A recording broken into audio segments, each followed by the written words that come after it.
ಪ್ರಧಾನಿ ನರೇಂದ್ರ ಮೋದಿಯವರನ್ನ ಮಾಜಿ ಪ್ರಧಾನಿ ಎಚ್.ಡಿ. ದೇವೇಗೌಡ ಭೇಟಿಯಾಗಿದ್ದಾರೆ. ಅವರಿಗೆ ಅವರ ಪುತ್ರರಾದಂಥ ಎಚ್.ಡಿ. ರೇವಣ್ಣ ಮತ್ತು ಎಚ್.ಡಿ. ಕುಮಾರಸ್ವಾಮಿ ಸಾಥ್ ಕೊಟ್ಟಿದ್ದಾರೆ.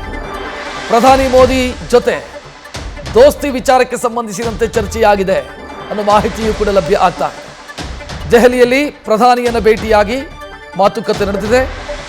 ಮುಂದಿನ ಲೋಕಸಭಾ ಚುನಾವಣೆ, ಮೈತ್ರಿ ಕುರಿತಂತೆ, ಜೊತೆಗೆ ರಾಜ್ಯದ ಒಂದಿಷ್ಟು ಅಭಿವೃದ್ಧಿ ಕಾರ್ಯಗಳಿಗೆ ಸಂಬಂಧಿಸಿದಂತೆ ಈ ಭೇಟಿಯ ಸಂದರ್ಭದಲ್ಲಿ ಚರ್ಚೆಯಾಗಿದೆ ಅನ್ನೋ ಮಾಹಿತಿಯೂ ಕೂಡ ಲಭ್ಯ ಆಗ್ತಾ ಇದೆ. ಮೈತ್ರಿಯ ನಂತರ ಸೀಟು ಹಂಚಿಕೆಯ ಬಗ್ಗೆ ಇನ್ನೂ ಕೂಡ ಸ್ಪಷ್ಟತೆ ಸಿಕ್ಕಿಲ್ಲ. ಇದರ ಬೆನ್ನಿಗೆ ಮಾಜಿ ಪ್ರಧಾನಿ ದೇವೇಗೌಡ ಪ್ರಧಾನಿ ನರೇಂದ್ರ ಮೋದಿಯನ್ನ ಭೇಟಿಯಾಗಿದ್ದಾರೆ. ಅದಕ್ಕೆ ಸಂಬಂಧಿಸಿದಂಥ ಫೋಟೋ ಗಮನಿಸ್ತಾ ಇದ್ದೀರಿ ನೀವು.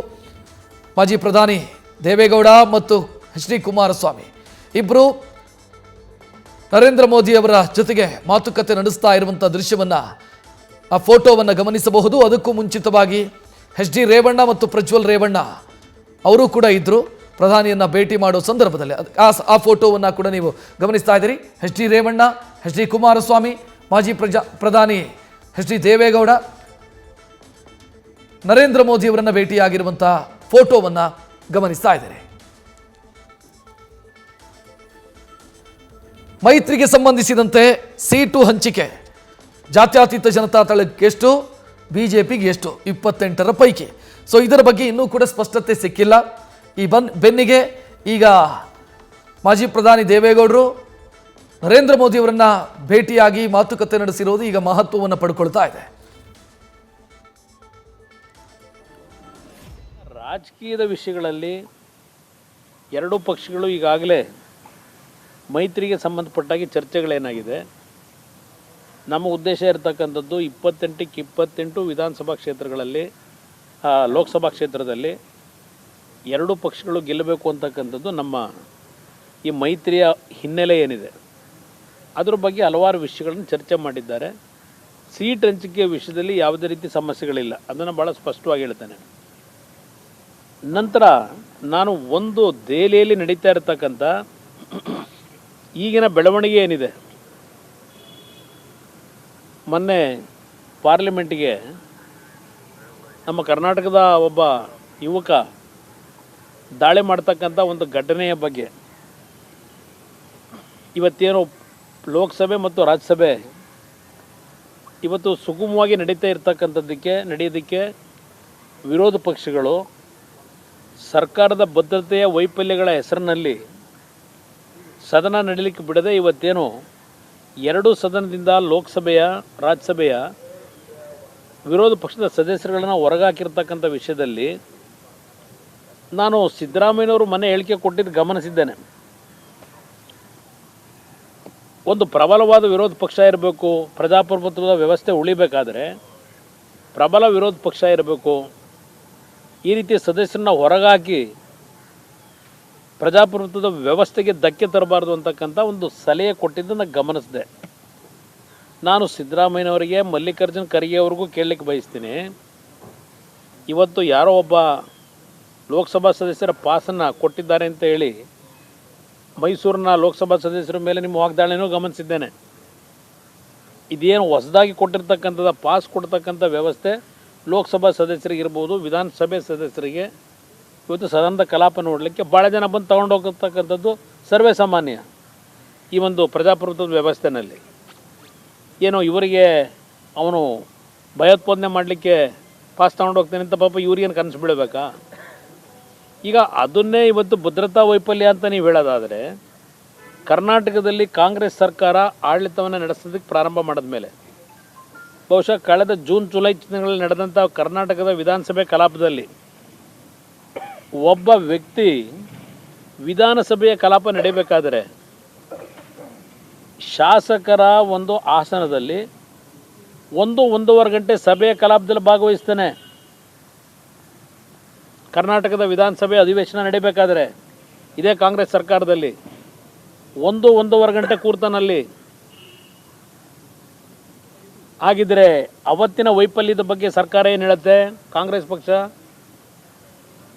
ಯಾರೋ ಒಬ್ಬ ಅಮಾಯಕ, ಯಾವನೊಬ್ಬ ಅನಾಮಧೇಯ ವಿಧಾನಸಭೆಯ ಕಲಾಪದಲ್ಲಿ ಬಂದು ಶಾಸಕರ ಕುರ್ಚಿಯಲ್ಲಿ ಕೂತು 1.5 ಗಂಟೆ ಸದನದಲ್ಲಿ ಭಾಗವಹಿಸ್ತಾನೆ ಅಂದರೆ ಅವತ್ತಿನ ವೈಫಲ್ಯದ ಬಗ್ಗೆ ಯಾಕೆ ಚರ್ಚೆ ಮಾಡಲಿಲ್ಲ ಕಾಂಗ್ರೆಸ್ ನಾಯಕರು? ಇದು ಪ್ರಧಾನಿಯವರನ್ನ ಭೇಟಿಯಾದ ನಂತರ ಮಾಜಿ ಸಿಎಂ ಕುಮಾರಸ್ವಾಮಿ ಮಾಡಿದಂಥ ಸುದ್ದಿಗೋಷ್ಠಿ. ಅದರಲ್ಲಿ ಅವರು ಒಂದಿಷ್ಟು ವಿಚಾರಗಳನ್ನು ಪ್ರಸ್ತಾಪ ಮಾಡಿದರು. ಒಂದು ಈ ಮೈತ್ರಿಗೆ ಸಂಬಂಧಿಸಿದಂತೆ ಸೀಟು ಹಂಚಿಕೆಯ ಬಗ್ಗೆಯೂ ಕೂಡ ಅವರು ಮಾತನಾಡಿದ್ದಾರೆ. ಮೊದಲಿಗೆ ನಮ್ಮ ಪಕ್ಷ 2 ಪಕ್ಷಗಳ ಮಧ್ಯೆ ವಿಶ್ವಾಸ ಮೂಡಬೇಕು, ಆನಂತರ ಸೀಟು ಹಂಚಿಕೆಯ ವಿಚಾರ ಚರ್ಚೆ ಆಗುತ್ತೆ.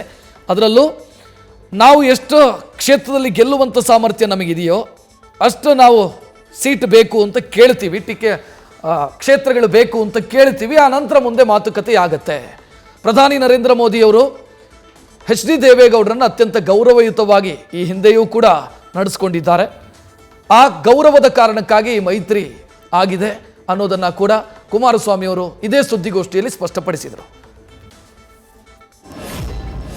ಸೀಟು ಹಂಚಿಕೆಯಲ್ಲಿ ಯಾವುದೇ ರೀತಿಯ ಸಮಸ್ಯೆಗಳಿಲ್ಲ.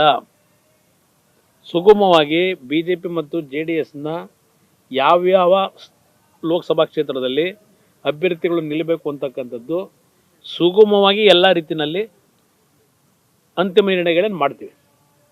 ಅದರಲ್ಲಿ ಯಾವ ಸಮಸ್ಯೆಗಳಿಲ್ಲ. ಇಲ್ಲಿ ವಿಶ್ವಾಸ ಅನ್ನೋದು ಮೊದಲು ಬೇಕಲ್ಲ, ಆ ವಿಶ್ವಾಸವನ್ನು ನಾವು 2 ಪಕ್ಷಗಳು ಮೂಡಿಸ್ಕೋಬೇಕಾಗಿದೆ. ಅದು ನನ್ನ ಟಾಪ್ ಪ್ರಿಯಾರಿಟಿ.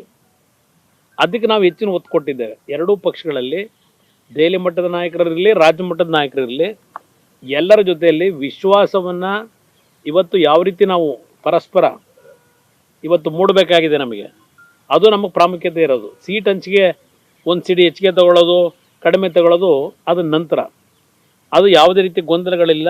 ಎಲ್ಲ ರೀತಿ ಸುಗಮವಾಗಿ ಸೀಟ್ ಹಂಚಿಕೆ ಆಗ್ತದೆ.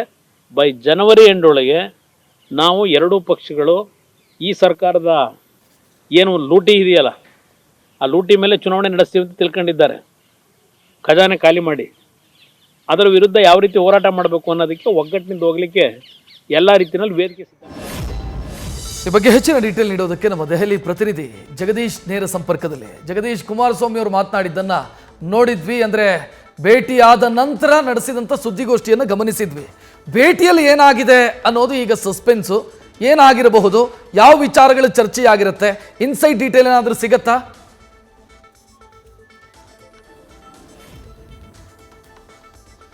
ರಕ್ಷತ್, ಇದೇ ಮೊದಲ ಬಾರಿಗೆ, ಯಾಕಂದ್ರೆ ಏನು ಪ್ರಧಾನಿ ಅಭ್ಯರ್ಥಿ ಕಾಂಗ್ರೆಸ್ನಲ್ಲಿ ಆಗಿರ್ಬೋದು ಅಥವಾ ಇಂಡಿಯಾ ಒಕ್ಕೂಟದ ಏನಂದ್ರೆ ಅಭ್ಯರ್ಥಿ ಹೆಸರನ್ನ ಘೋಷಣೆ ಮಾಡಿದ ನಂತರ ಅಂದ್ರೆ ಅನ್ಅಫಿಷಿಯಲಿ ಒಳಗಡೆ ನಡೆದಿರ್ತಕ್ಕಂಥ ಚರ್ಚೆ ಅದಾದ್ಮೇಲೆ ಭೇಟಿಯನ್ನು ಮಾಡಿರ್ತಕ್ಕಂಥ ಪ್ರಧಾನಿ ನರೇಂದ್ರ ಮೋದಿ ಅವರಿಗೆ HD ಕುಮಾರಸ್ವಾಮಿ ಅವರು ಈ ಸಂದರ್ಭದಲ್ಲಿ ದೇವೇಗೌಡರು ಸಹಿತ ಉಪಸ್ಥಿತರಿದ್ದರು.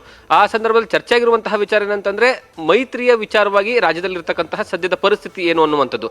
ಮೊದಲು ಆರಂಭಿಕ ಹಂತಗಳಲ್ಲಿ ಕೆಲವೊಂದು ಇಂಪಾರ್ಟೆಂಟ್ ವಿಚಾರಗಳನ್ನ, ಕೊಬ್ಬರಿ ವಿಚಾರವಾಗಿರ್ಬೋದು ಅಥವಾ IIT ಏನೋ ಹಾಸನಕ್ಕೆ ತರುವಂತಹ ವಿಚಾರ ಇವೆಲ್ಲ ಆಗುತ್ತೆ. ತದನಂತರ ಕೇವಲ ದೇವೇಗೌಡರು ಮತ್ತೆ ಕುಮಾರಸ್ವಾಮಿ ಅವರು ಕೂತ್ಕೊಂಡು ನಡೆಸಿರ್ತಕ್ಕಂತಹ ಚರ್ಚೆಯ ಸಂದರ್ಭದಲ್ಲಿ ಸದ್ಯದ ಪರಿಸ್ಥಿತಿ ಹೇಗಿದೆ ಮತ್ತೆ ಅದರ ಜೊತೆಗೆ ಮೈತ್ರಿಯ ವಿಚಾರವಾಗಿ ಮುಂದಿನ ಹೆಜ್ಜೆಯನ್ನು ಹೇಗಿಡಬೇಕು ಅನ್ನುವಂತಹ ವಿಚಾರವಾಗಿ. ಯಾಕಂದ್ರೆ ಇವತ್ತು ತಡರಾತ್ರಿ ಒಂದು ಅಮಿತ್ ಶಾ ಅವರ ಜೊತೆ ಚರ್ಚೆ ನಡೆಯುತ್ತೆ, ಅದರ ಜೊತೆಗೆ JP ನಡ್ಡಾ ಅವರ ಜೊತೆಗೂ ಸಹಿತ ಚರ್ಚೆ ನಡೆಸೋದಕ್ಕೆ ಕಾಲಾವಕಾಶವನ್ನು ನಿಗದಿ ಮಾಡಲಾಗಿದೆ.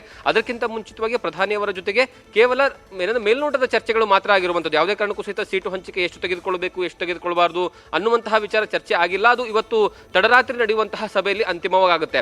ಆದರೆ ಮುಂದಿನ ರಾಜಕೀಯ ಲೆಕ್ಕಾಚಾರಗಳು ಹೇಗಿರಬೇಕು ಮತ್ತೆ ಸದ್ಯದಲ್ಲಿ ರಾಜ್ಯದಲ್ಲಿರುವಂತಹ ಪರಿಸ್ಥಿತಿ ಹೇಗಿದೆ, ಮುಂದಿನ ದಿನಗಳಲ್ಲಿ ಬಿಜೆಪಿಯ ನಾಯಕರುಗಳ ವಿಚಾರವಾಗಿರ್ಬೋದು ಅಥವಾ ಕ್ಷೇತ್ರಗಳನ್ನು ಗೆಲ್ಲುವಂತಹ ವಿಚಾರಗಳಾಗಿರ್ಬೋದು, ಅದರ ಮೇಲೆ ಹೆಚ್ಚಿನ ಕಾನ್ಸಂಟ್ರೇಷನ್ ಮಾಡೋ ಸಲುವಾಗಲೂ ಸಹಿತ ಚರ್ಚೆಯನ್ನು ನಡೆಸಿದ್ದಾರೆ ಅನ್ನುವಂತಹ ಮಾಹಿತಿ ಗೊತ್ತಾಗ್ತಾ ಇದೆ. ಕೇವಲ ಒಂದು 20-25 ನಿಮಿಷ ಮಾತ್ರ ಚರ್ಚೆ ಆಗಿರುವಂಥದ್ದು. ಏನಂದ್ರೆ ಇದನ್ನ ಹೊರತುಪಡಿಸಿ, ಅಂದ್ರೆ ಬೇರೆ ವಿಚಾರಗಳನ್ನು ಹೊರತುಪಡಿಸಿ ರಾಜಕೀಯ ವಿಚಾರಗಳನ್ನ ಮಾತ್ರ.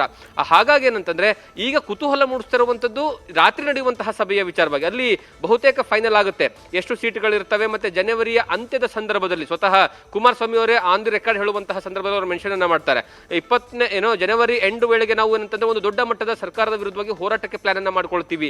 JDS ಮತ್ತೆ BJP ಇಬ್ರು ಸೇರಿ ಹೋಗ್ತೀವಿ ಸರ್ಕಾರದ ವಿರುದ್ಧವಾಗಿ. ಏನಂತಂದ್ರೆ ದೊಡ್ಡ ಮಟ್ಟದಲ್ಲಿ ರ್ಯಾಲಿಗಳನ್ನ ಮಾಡ್ತೀವಿ, ಅವರ ಭ್ರಷ್ಟಾಚಾರ ಬ್ರಹ್ಮಾಂಡವನ್ನು ಹೊರಗಡೆ ತೆಗೆದಿಡ್ತೀವಿ, ಅವರೇನು ಹಣದಿಂದ ರಾಜಕೀಯ ಏನೋ ಚುನಾವಣೆ ಮಾಡಬೇಕು ಅನ್ನುವಂಥ ಲೆಕ್ಕಾಚಾರ ಇದೆಯಲ್ಲ ಅದೆಲ್ಲವನ್ನ ಸಹಿತ ತೆಗೆದಿಡ್ತೀವಿ ಅನ್ನುವಂತಹ ವಿಚಾರಗಳನ್ನ ಹೇಳಿದ್ರಲ್ಲ. ಈ ವಿಚಾರ ಈಗ ದೊಡ್ಡ ಮಟ್ಟದಲ್ಲಿ ಚರ್ಚೆ. ಕಾರಣ ಏನು ಅಂತಂದ್ರೆ ಯಾವ ರೀತಿಯಾದಂತಹ ಅವರ ಏನಂದ್ರೆ ಪ್ಲಾನ್ ಆಗಿರುತ್ತೆ, ಯಾವ ರೀತಿಯಾಗಿ ಅಂತಂದ್ರೆ ಅವರು ಏನೋ ಹೋರಾಟಗಳನ್ನ ಮಾಡ್ತಾರೆ, ಯೋಜನೆಗಳನ್ನು ಯೋಜಿಸ್ತಾರೆ, ಮತ್ತು ಜೊತೆಯಲ್ಲಿ ಯಾವ ರೀತಿಯಾಗಿ ಹೋಗ್ತಾರೆ, ಇದೆಲ್ಲವೂ ಸಹಿತ ಇಂಪಾರ್ಟೆಂಟು. ಬಹುತೇಕ ಇವತ್ತು ಸಂಜೆಯ ಮೇಲ್ಪಟ್ಟು ಏನಿದೆಯಲ್ಲ ಸಭೆಗಳು, ಆ ಸಭೆಯಲ್ಲಿ ಅಂತಿಮವಾದಂತಹ ರೂಪುರೇಷೆ ಸಿಗುವಂಥದ್ದು. ರಕ್ಷತ್, ಥ್ಯಾಂಕ್ ಯು ಜಗದೀಶ್ ಮಾಹಿತಿಗೆ. ಇನ್ನು ನರೇಂದ್ರ ಮೋದಿ ಅವರನ್ನ ಭೇಟಿಯಾದ ಬೆನ್ನಿಗೆ ಪ್ರಧಾನಿ ನರೇಂದ್ರ ಮೋದಿಯವರು ಮಾಡಿರುವಂಥ ಟ್ವೀಟನ್ನು ನೀವು ಗಮನಿಸ್ತಾ ಇದ್ದೀರಿ. ನರೇಂದ್ರ ಮೋದಿಯವರು ಮಾಡಿರುವಂಥ ಟ್ವೀಟ್ ಇದು. ಅವರ ವೈಯಕ್ತಿಕ ಟ್ವಿಟ್ಟರ್ ಖಾತೆಯಿಂದ ಮಾಡಲಾಗಿರುವಂಥ ಟ್ವೀಟು.